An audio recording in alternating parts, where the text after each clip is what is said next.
If you're in the US, you probably want something very similar, which is stability. Not the stultifying kind of deadening stability, but the kind that you can plan around and raise your family and your children in. Stability that you can run a business within, one that you can plan for a future for your kids, your communities, your neighborhoods, places where you can explore opportunities, not have them taken away from you for whatever reason. But it seems as if the current political divide is in the way of what used to be that kind of stability.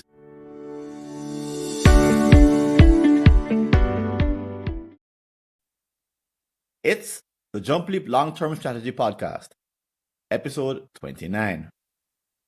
Let's imagine for a moment that you are a citizen or a resident of the United States.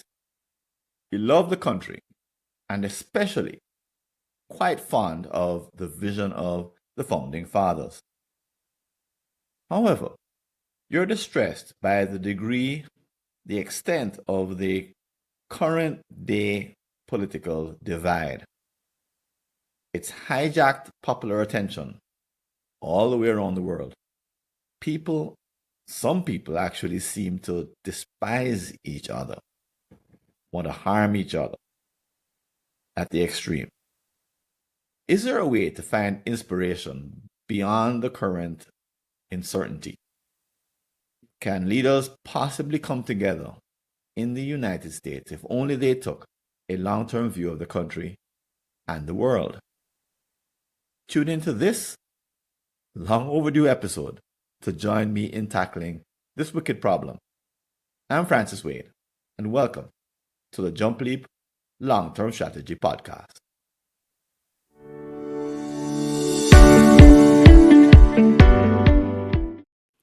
I have some good news. If you're viewing or listening to this episode before June 26, 2025, that's a Thursday, then you may be in time to catch our annual conference, the Long-Term Strategy Conference. Simply check out strategyconf.fwconsulting.com. See you there. And welcome back. If this is the first time that you're joining our podcast, you may be wondering exactly how things work. This is a solo version, and our episodes are divided into two sections. The first has to do with diagnosing. And in the first piece, where I'm doing all the diagnosing, so to speak, I'm hoping that you will actually pick up on some of the underlying principles that I'm using to examine the current situation. This is a lot better than just telling you what I think right off the bat. Because here you're free to say or free to hear what I say and then agree with it, disagree with it. But at least you know where it came from and the frameworks and the assumptions that I'm using to look at a current situation. And here I'm stealing, not my idea, comes from Einstein. Einstein said if you give me an hour to solve a problem, I'd spend 55 minutes thinking about the problem and then 5 minutes thinking about the solutions. So we're going to spend more time here talking about or looking at the problem itself. So if you're resonating with what you're hearing in this solo episode, I invite you to join me in tackling this and other problems. Share your insights at longtermstrategy.info. Look for this episode and look for an opportunity to drop a comment. So let's start with a story. Amanda is a wealthy heiress of a major corporation. A fictional wealthy heiress. She's also a political independent and has the trust of many influential folks on both sides of the political spectrum. In fact, her family has produced a couple of congressmen for both major parties within the last century. She's a strong believer in the United States of America and its principles, founding principles. However, she is dismayed by the acrimony she hears on a daily basis. The depth of disagreement is not simply about differences in opinion. It appears as if it's personal, with a goal of personal and almost direct destruction of other people. There are some people who aren't happy, who don't become happy until their opponents are annihilated. But at the same time, she remembers some simple lessons from her time as a neighborhood community chairperson. There were different opinions floating around regarding a recent spate of burglaries, many of which were strongly held by her neighbors. She was instrumental in calling some meetings that were very contentious, but the breakthrough came when she realized that everyone in the neighborhood wanted the very same outcomes. She just needed to take them, all of them, far enough into the future where their commitments overlap. Borrowing from that idea, she's thinking of setting up a bipartisan NGO, non governmental organization, to call for the creation of some kind of shared vision for the United States. But can it be done when the leaders and the movers and shakers in politics and in finance and in business are so short term oriented? So I did say this was a wicked problem. This is not an easy one. And I imagine that if you're listening, whether you're in the United States or not, you probably have a vested interest in what I'm about to talk about. The reason is that, well, since January, things have changed. And what much of what the world has come to rely on, if you're outside of the United States from the US, has been changed. The stability that the whole, the economics of the world, the politics of the world, that's changed, been taken away. Now, I'm going to warn you as I get into this that you will hear my political views coming through, but this is not a platform to share those political views. We're here to talk about a strategy that applies regardless of your political background and ideas that work regardless of your persuasion, political persuasion. If you're in the US, you probably want something very similar, which is stability. Not the stultifying kind of deadening stability, but the kind that you can plan around and raise your family and your children in. Stability that you can run a business within, one that you can plan for a future for your kids, your communities, your neighborhoods, um, places where you can explore opportunities, um, not have them taken away from you for whatever reason. But it seems as if the current political divide is in the way of what used to be that kind of stability. So the US was seen by many countries, most countries, as an extremely desirable, sort of stable senior partner. And that's changed. And now the level of instability has meant that even if, miraculously the current administration were to, sort of solidify and then continue a new norm, in the back of the minds of companies and of countries around the world, the US would never be seen the way it was. Because there'll always be the possibility of an election coming in and then going into another cycle of upheaval. So these changes, these sudden changes, and the going from the one extreme to the other, and the acrimony that goes with it, has meant that companies have been thrown through a loop. The things that they could plan and assume have meant that, well, they can't any longer. And the things that they used to look up to the United States to provide as an example to the rest of the world, well, that's just gone away.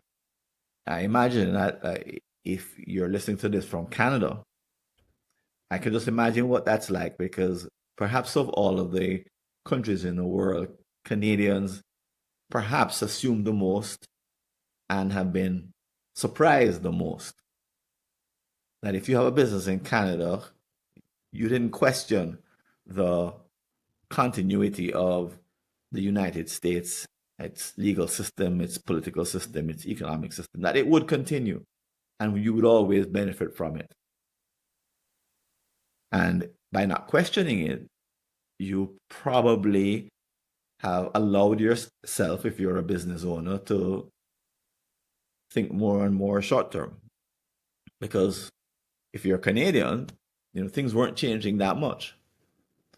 And the belief was that, the long term is pretty much going to look like it's always looked, because that's how it is if you're a major neighbor and trading partner of the United States.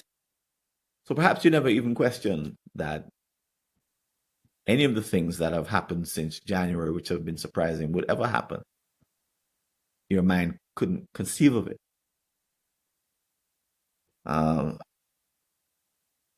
as such, again, if you're a Canadian, I'll pick on the Canadians a little bit, you may be feeling a sense of panic, particularly if you're affected by tariffs and some degree of confusion. Because all of a sudden, the core assumption that your business was built on, the core strategy, the reason why you didn't have to do long-term planning, that you could focus on the short term, all those assumptions and background and context has now been changed. So internally, you feel a sense of anxiety that wasn't there before. So the world has come to see the US as a way more unreliable partner than the country has ever been, since at least since before the World War, before the Second World War. And as I said before, with elections coming every 4 years, no countries and companies are going to be watching what's going to be happening, because you take your eye off the ball and all of a sudden there's a factor or a leader that you didn't predict, that you didn't plan around, whose policies cause you to question and change your strategy. And in the US itself, as long as this problem sort of persists, then they only deepen the divide that I talked about before. And they give it more fuel, and they create more reasons or a greater expectation that they'll continue. But but is this a matter of just watching things slip from bad to worse? Within the United States, is there a way to bring people together that could give anyone in the world maybe an example of what to do when this happens, when polarization takes over? Is there a way to go from extreme uncertainty, like so which the world hasn't seen since the Second World War, to certainty, to to something that you can plan around, something that you can um, rely on and therefore count on? So I'm going to be offering a point of view which comes from long-term strategic thinking. It's very different from the old point of view, which is that, a strong country like the United States doesn't need to think about the long term. It just can focus on what's happening soon. That it sets the long term context, its very presence and its weight, its power, its influence, its portion of the world economy, its democracy, its high standards in so many areas. It's what the founding fathers put into its constitution. The fact that it has a constitution and the fact that it's followed. That these things have allowed US companies, I own a US company, and Canadian companies and many others around the world only need, therefore, to focus on kind of today, because tomorrow was going to be more of the same. So when you believe that a lot of the context, a lot of the background that you swim in, the world you live in is going to be the same, you don't have to plan around it. Saying this now because this is just the way this has unfolded and why it's caught so many people by surprise. So you need a way.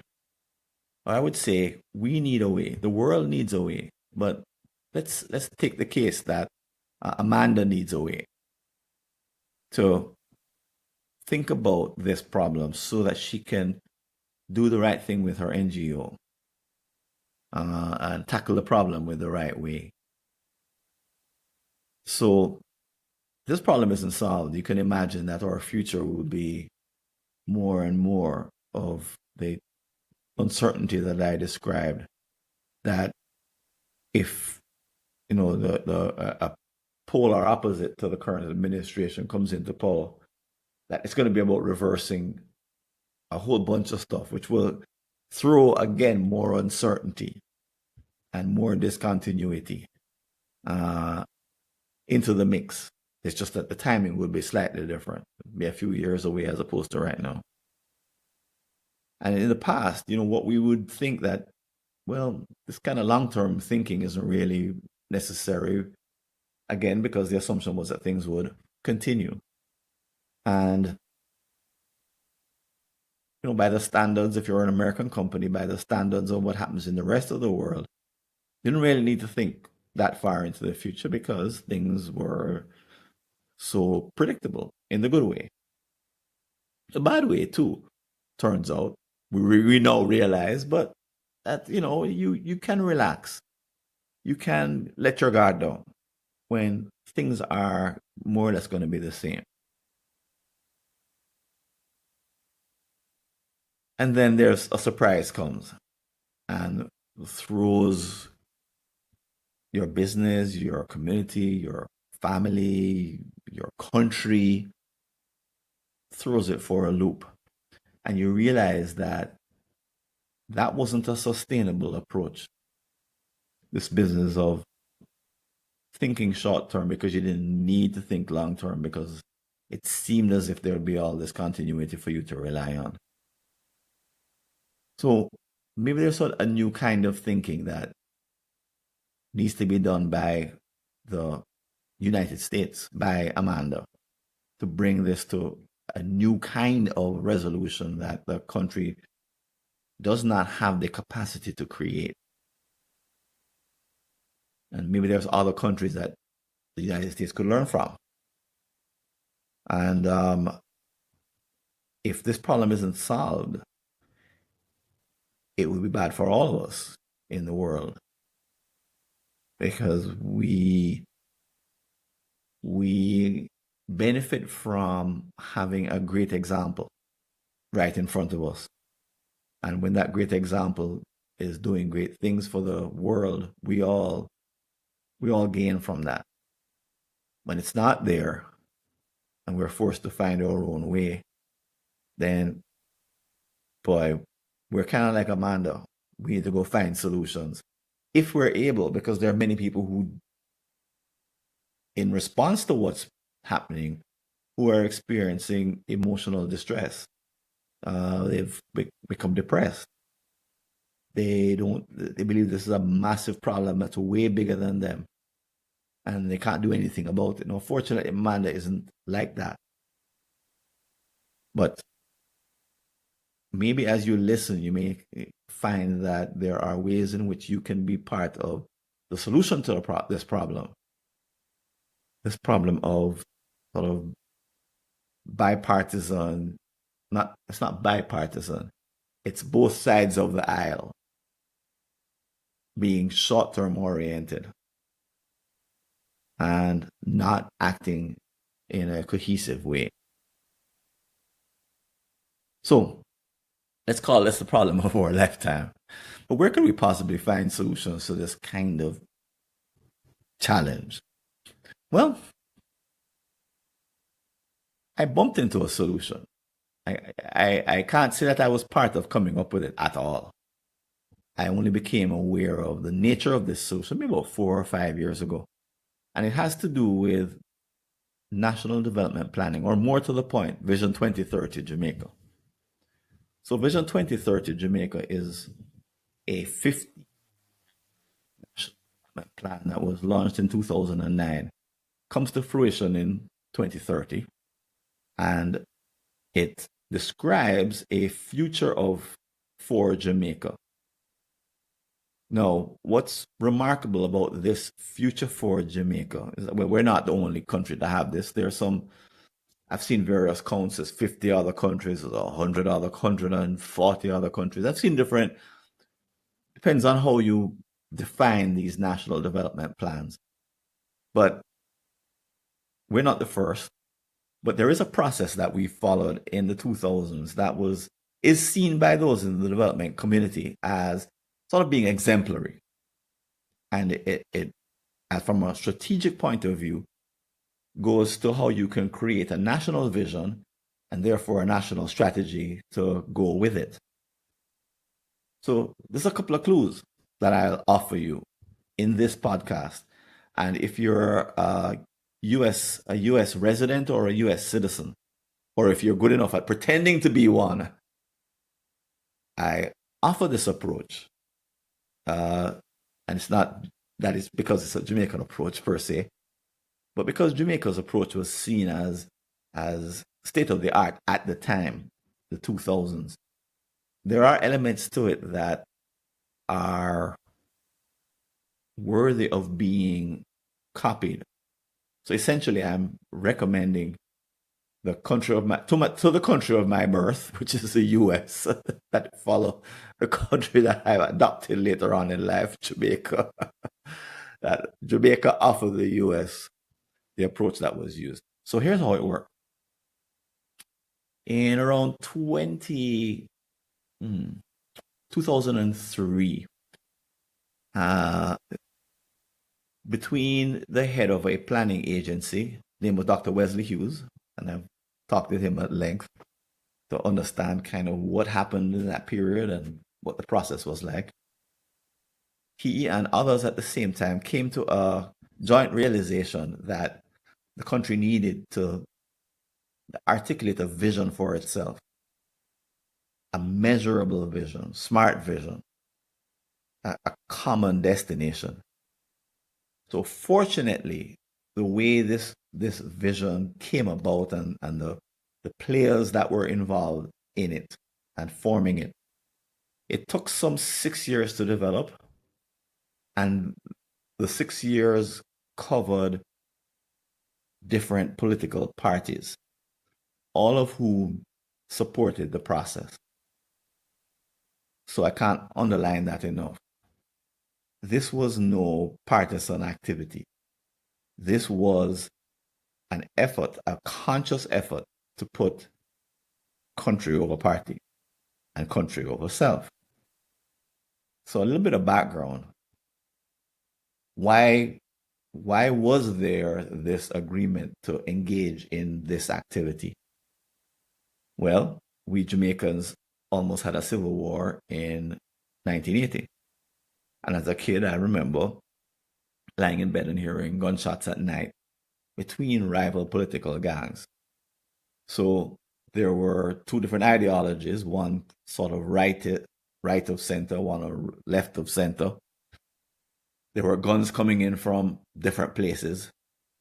We have a violent history, given our history in slavery as a country. And a toxic mix resulted, and our murder rate went up to 800 that year for a country of 2.9 million. At the time, 2.3 perhaps. And it was more than doubled in a year because of the political strife. So coming out of that experience, there was a peaceful transfer of power, by the way, credit to our institutions. But there was a widespread agreement that we would never, ever get that close to ruining our democracy ever again. So, one thing that was put in place that has maintained and strengthened our democracy is an electoral commission, an independent commission. And it was set up in a way that it would be independent of any particular party. It would have the kind of teeth and the kind of intention was to give it the kind of respect that would allow it to prevail no matter what. And that's kept. That's for the last 45 years, that has been maintained. And any conversation around weakening its powers or changing its powers or altering its makeup is met by ordinary Jamaicans with alarm. Like, no, you must be mad. Do not touch the Electoral Commission because that is the protector of our democracy. And when we messed around with our voting systems and we had systems that were worse than Florida. And our systems became better. And I voted in Florida, voted in Jamaica. I can tell you, Jamaican system was way better than the one in Florida. Hanging chats and whatnot. And we have viewed the creation of that system as a major part of our democracy, as in we don't touch that part. That's essential for keeping us from anarchy, chaos, and the potential civil war.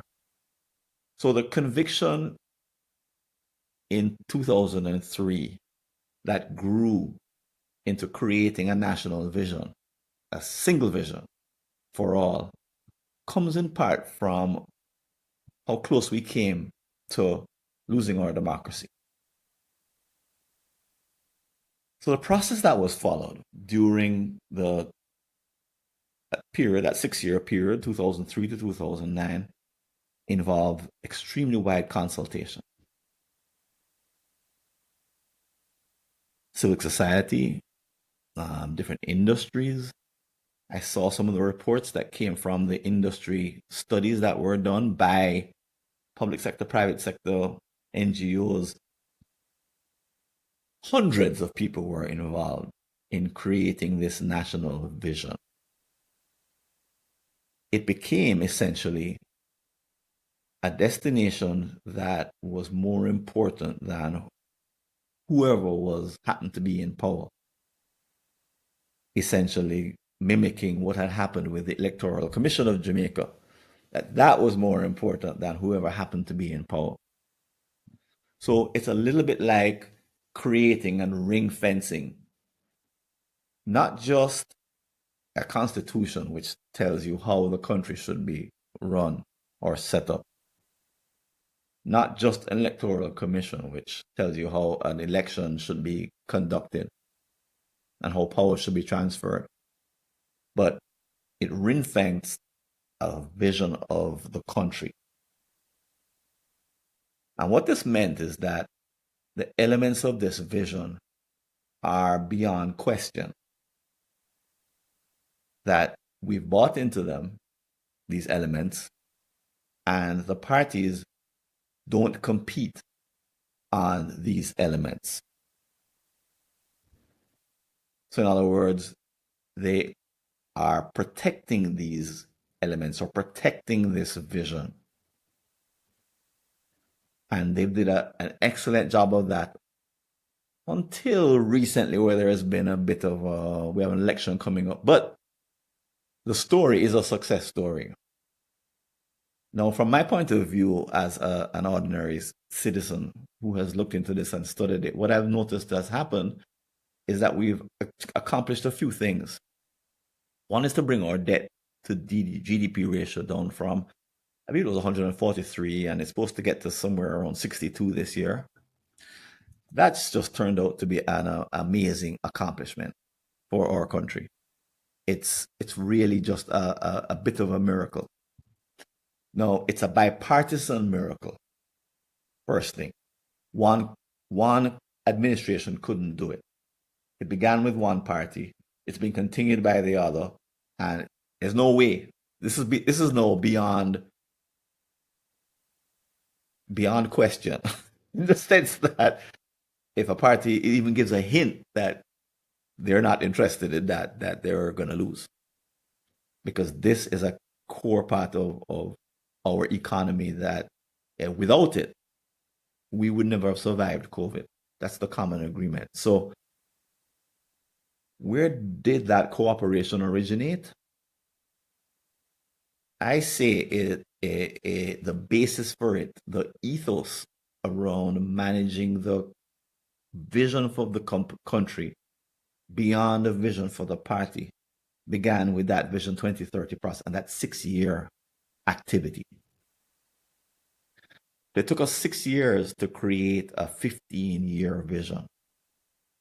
Now, I've done a little bit of studying, a little bit to study the examples in other countries, and it sounds as if ours was pretty typical. Other countries also went through similar processes and have seen similar kinds of results. Now, I haven't seen much cross country investigations to sort of put together all the lessons learned. I believe that's badly needed. But from my reading and understanding and the amount of research that I could do with what I could find, that process of building consensus is game changing in and of itself.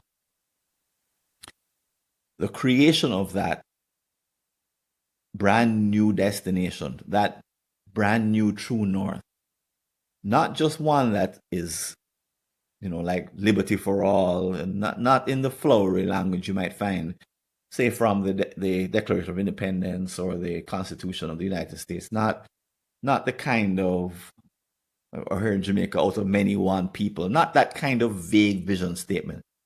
I'm talking about the kind that a company would put together in a strategic planning retreat, which has metrics and a long-term 15 to 30-year time frame.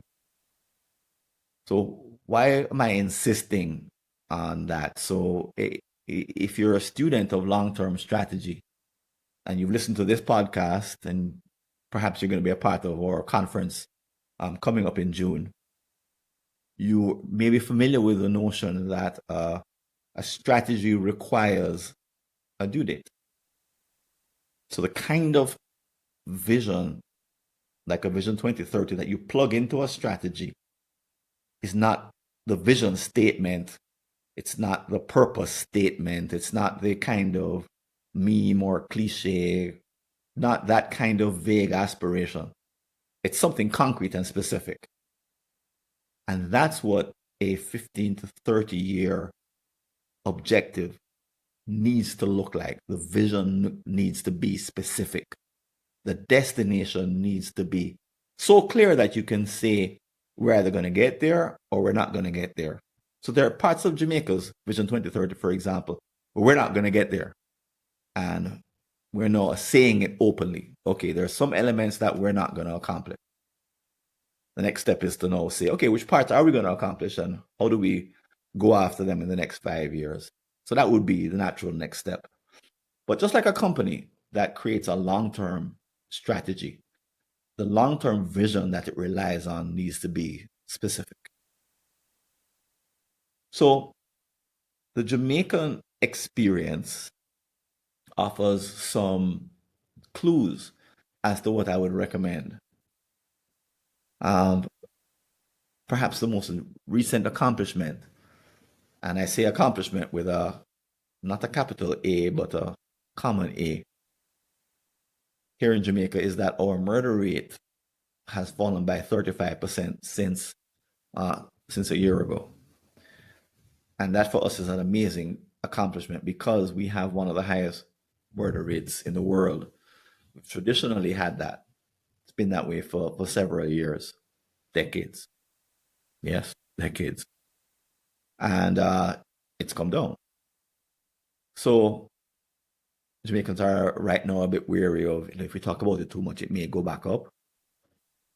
We're not exactly sure about, as a people, as a society, about the exact drivers of it.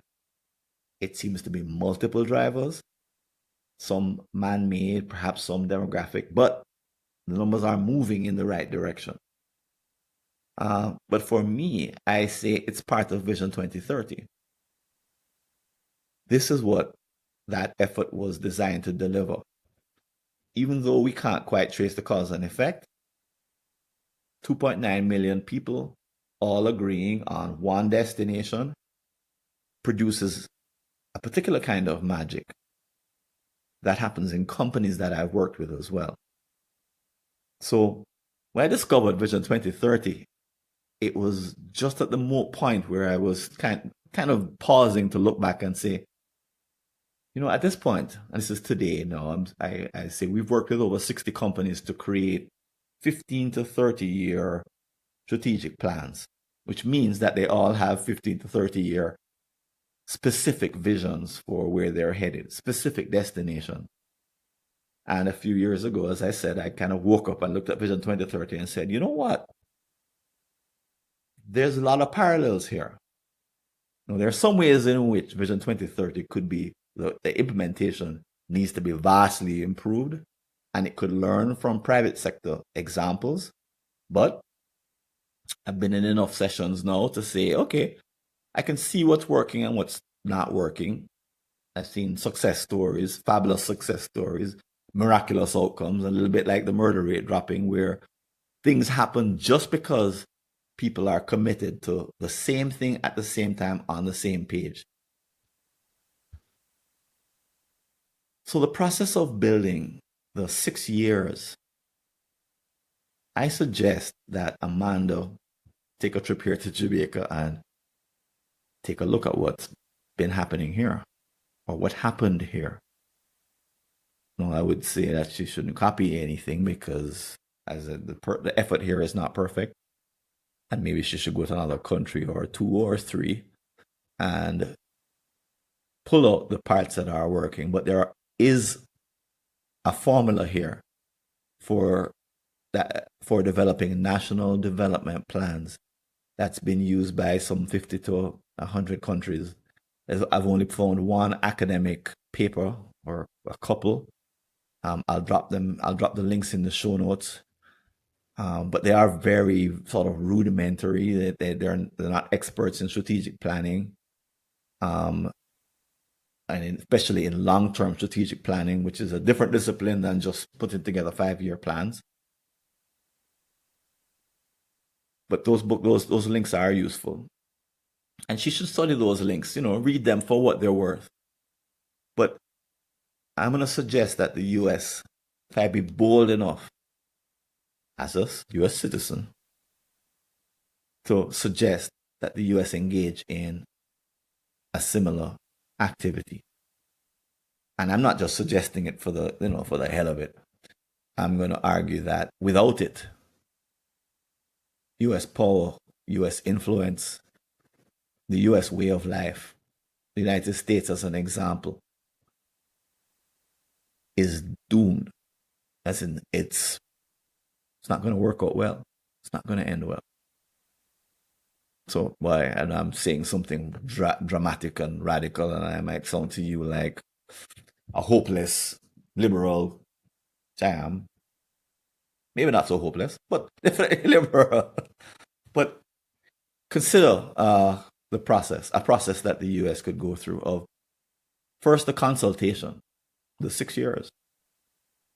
I don't know how long it would take for a massive country like the United States to come up with a single destination. Now, as I say single destination, if you're aware and you're familiar with U.S. politics, you might immediately feel a sense of resignation and might usually surrender, even some despair. May even get a little bit cynical and say that's not going to happen, Francis. You're not realistic. There's no way. But here's what I've noticed in the 60 companies I've worked with, and I noticed happened here in Jamaica, is that if you go out far enough, you actually run into common outcomes. So Amanda mentioned in the Amanda case, I mentioned this just briefly that when she worked with her neighborhood watch organization, her neighborhood association, essentially there's vast disagreement over what to do next week and next month and even in the next 6 months. But if you go out far enough into the future, what you find is commonality, overlap, and alignment. Now, you may listen to me and you may say, there's no way. No way, Francis. It doesn't work that way. There's no way the United States of America, with its polarization, could go out far enough to realize the kind of similarities I'm talking about. And I can only tell you from firsthand experience that this is what happens. Something curious happens when you go out far enough, is that the participants who are engaged in the exercise stop thinking about themselves because they're going to be dead. They would have passed on. So they're thinking about the world that they want for their offspring. And what do they want for them? And I suggest that they want great things. All citizens of countries want great things for their children and for future generations. And when asked, there is way more commonality out there for the future than there is for the present. So as you go to create a Vision 2030, what you discover is how similar people are.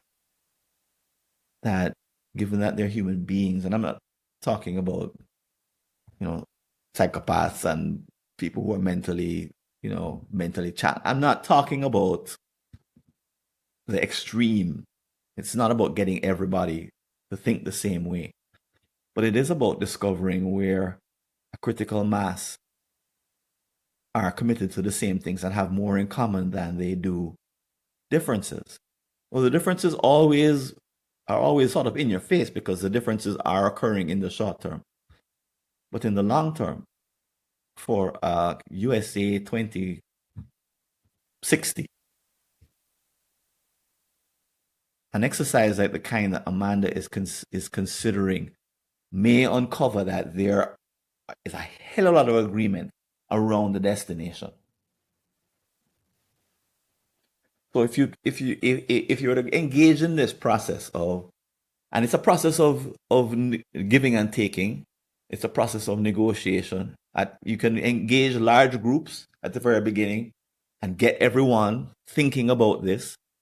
But eventually it comes down to a smaller number of people. And in companies that we work with, it's a small number of people, of 20 people, who actually define what this endpoint would look like.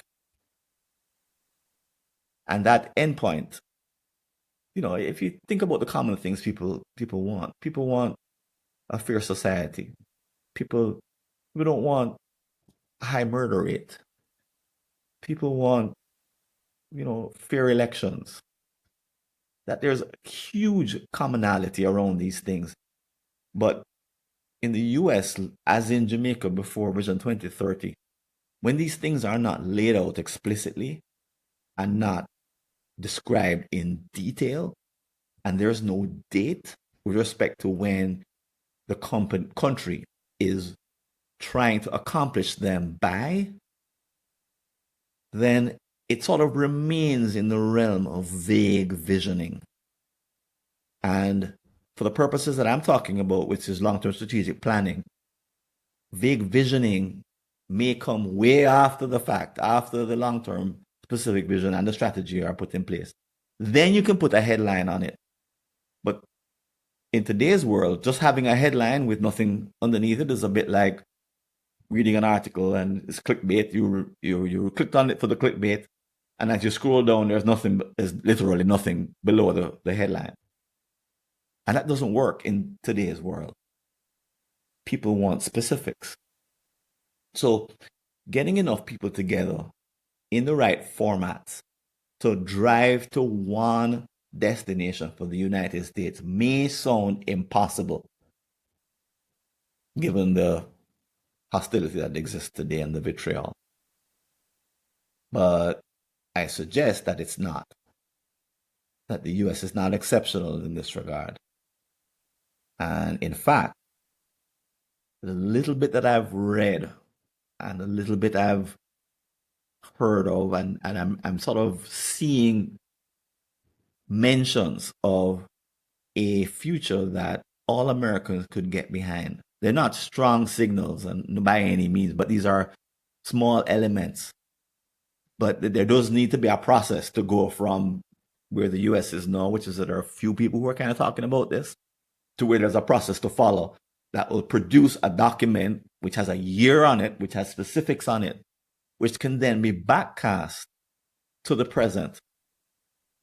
So funny things happen when people who are opposed in the short term commit to the same thing in the long term and engage in some honest backcasting from the specifics of 2060, and you bring 2060 back to today. Interesting things happen when people engage in that process, which is that we're no longer trying to force our today agenda. We're not trying to solve even today problems. Instead, we're trying to work from the future. In other words, future back, as opposed to present forward, which is one of the phrases from a book I read. I can't quite remember the name, but I'll drop it in the show notes. But that mindset allows you to plan from the future back to the present. And because it's a different mindset, and because there are hard trade-offs to make, the process doesn't have the defensiveness, the anger, the unhappiness that you find when you're trying to fix today's problems going forward. So I can't underestimate this enough. And I can only tell you that I see it over and over again in the strategic plan retreats that I lead. I engineer it in that I make it happen on purpose.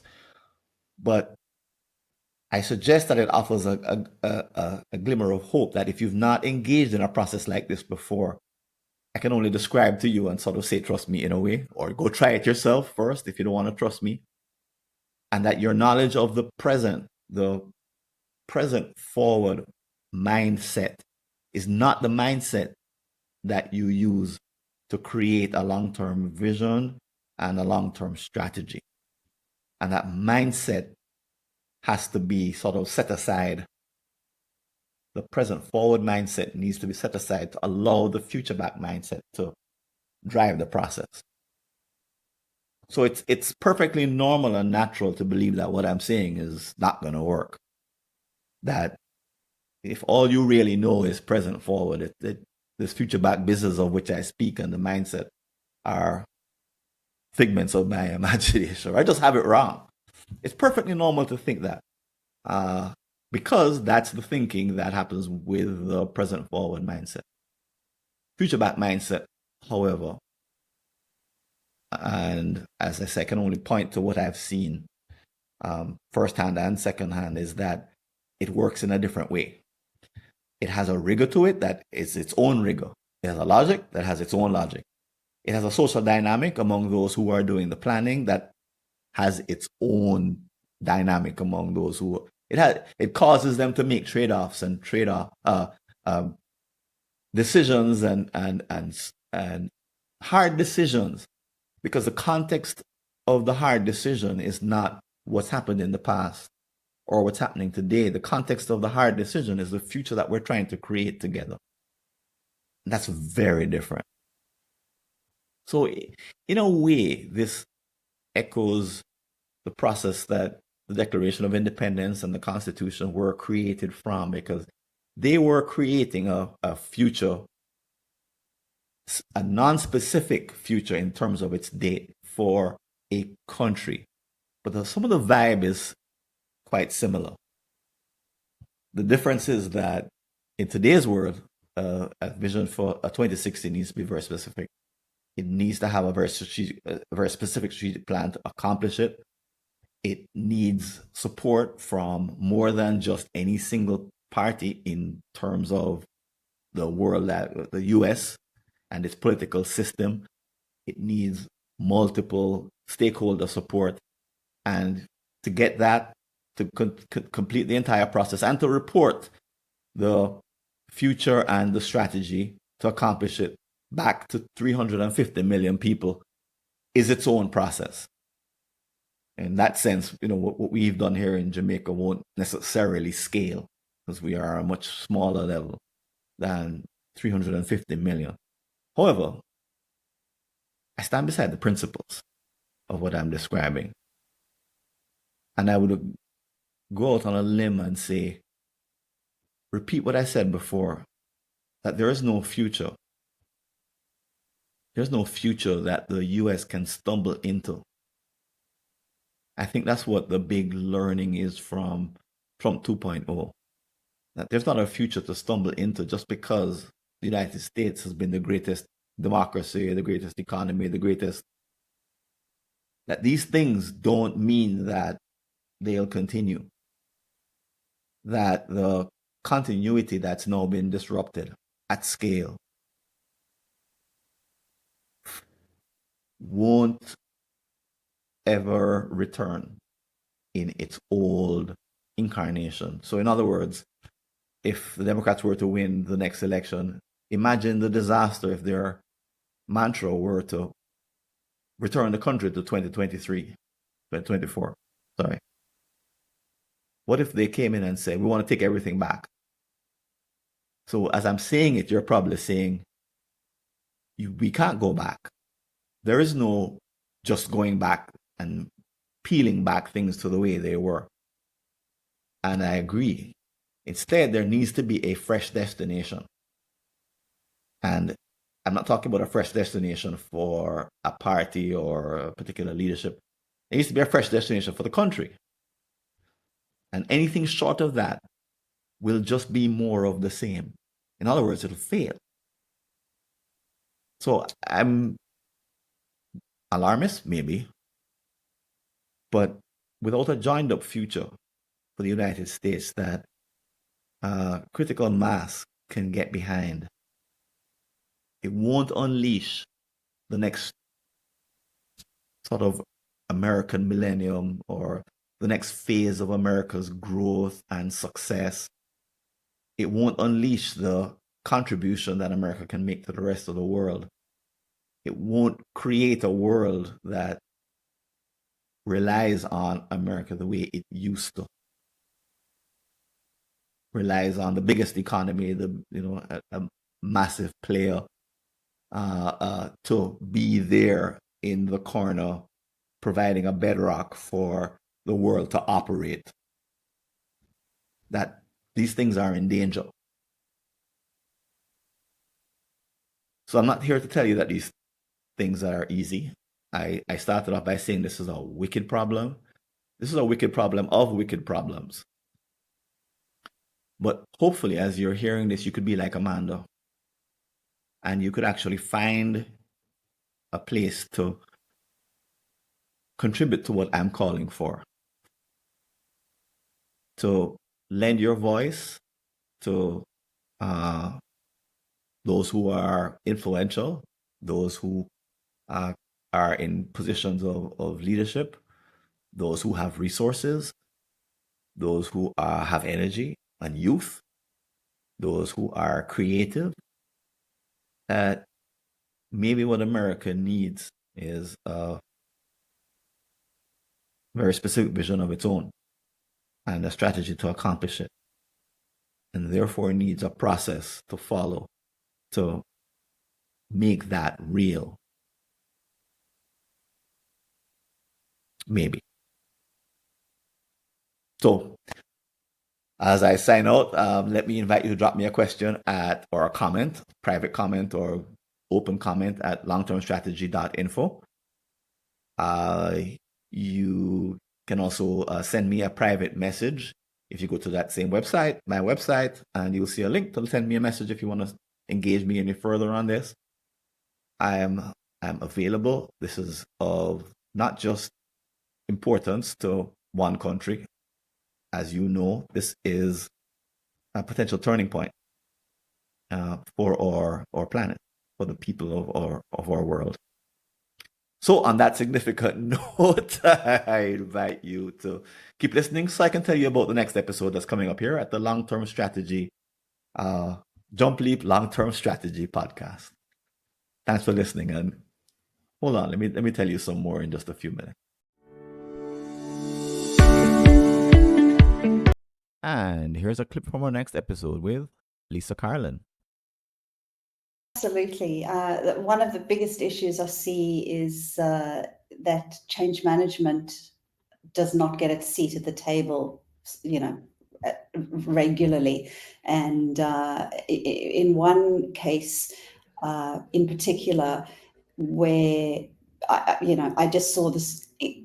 I walked into the situation where the project was just not, it was not getting traction, and the change manager was superb, but she just wasn't invited to the key meetings. People didn't understand change management, and it made it very difficult to get true value out of this amazing person who was just so skilled. And she could have seen all the writing on the wall and how to navigate the stakeholders, but she wasn't consulted properly.